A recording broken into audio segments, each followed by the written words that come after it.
उस पल को याद कीजिए जब एक माँ कोटेदार के पास राशन लेने के लिए जाती है और कोटेदार से यह कहकर मना कर देता है कि आपका अंगूठा रिफ्रेश नहीं हुआ है, आपको राशन नहीं मिल सकता। उस पीड़ा को महसूस कीजिए जब उस वह माँ सोचती है कि आज मैं अपने बच्चे को खाना नहीं खिला पाऊंगी, मेरे बच्चे आज भूख से तड़प उठेंगे। राजस्थान के एक गाँव में एक छोटी बच्ची का 2017 में इसकी भूख की वजह से मृत्यु को प्राप्त हुई थी क्योंकि वह खाना नहीं खा पाई थी। डिजिटल इंडिया, जैसा कि आज का विषय है, डिजिटल इंडिया भारतीय परिवेश में सफल है।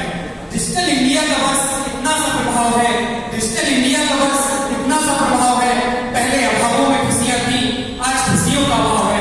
पहले अभावों में खुशियां थी, आज खुशियों का अभाव है।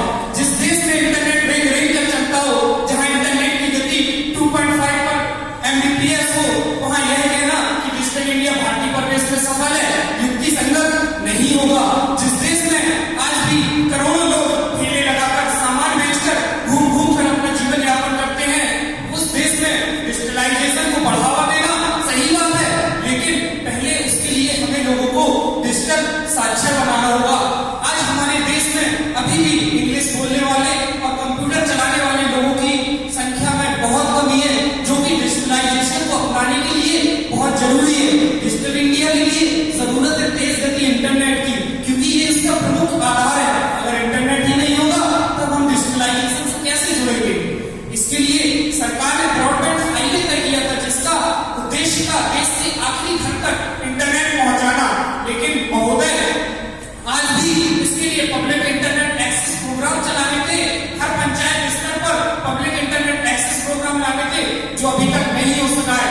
ऑप्टिकल फाइबर बिछाने थे, जो 3000 किलोमीटर तक बिछाने थे, लेकिन अभी भी सिर्फ 1100 किलोमीटर तक ही हम ऑप्टिकल फाइबर बिछा पाए हैं, जिसकी वजह से इंटरनेट आज भी स्लो गति से चल रहा है। इसी के तहत एक और स्तंभ का स्मार्टफोन की उपलब्धता। स्मार्टफोन प्रत्येक व्यक्ति के पास होना चाहिए था, तभी हम इस डिजिटल इंडिया से रूबरू होते। और हमारे देश का व्यक्ति आज भी इतना सक्षम नहीं है कि वह अपनी रोजी रोटी के अलावा स्मार्टफोन में पैसा वेस्ट करे और इसे खरीद कर सके, क्योंकि शायद आप सब जानते हैं पेट से ज्यादा जरूरी कुछ नहीं होता। जब इंसान अपना पेट ही नहीं भर पाएगा तो वह स्मार्टफोन कैसे खरीदेगा? डिजिटल इंडिया की बुनियाद जिन लोगों के साथ रखी गई थी, उसमें रिलायंस इंडस्ट्री के अध्यक्ष अनिल अंबानी जी थे, विप्रो के अध्यक्ष अजीत प्रेम जी थे और टाटा के अध्यक्ष साइरस मिस्त्री जी थे। लेकिन असली भारत का प्रतिनिधित्व ये लोग नहीं करते।